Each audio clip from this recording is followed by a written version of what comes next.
Por su parte, el candidato del Partido Humanista, Marco Rascón, planteó propuestas de mejora para mercados públicos y locatarios. Los 326 mercados públicos han sido acosados por falta de apoyo gubernamental de 2000 al 2018. Esto fue lo que acusó Marco Rascón al tomar el micrófono y quien es candidato a jefe de gobierno por el Partido Humanista.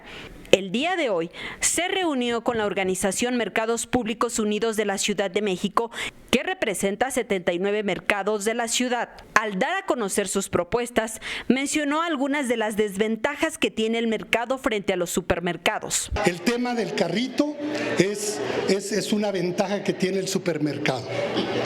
El horario.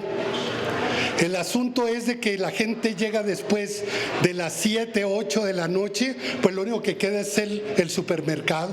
También hizo referencia a la importancia de la declaratoria de patrimonio cultural intangible de las manifestaciones tradicionales que se realizan en los 326 mercados públicos. El piropo, la oferta, el pásele güerita, etcétera, todo eso está dentro de esa declaratoria de patrimonio cultural porque es sumamente importante. Ese lenguaje, la gastronomía de todas las cocinas populares, es donde se desarrolla y se mantiene lo que es la cultura alimentaria. En las imágenes, Jesús Arias, Saray Mariscal, 21 Noticias.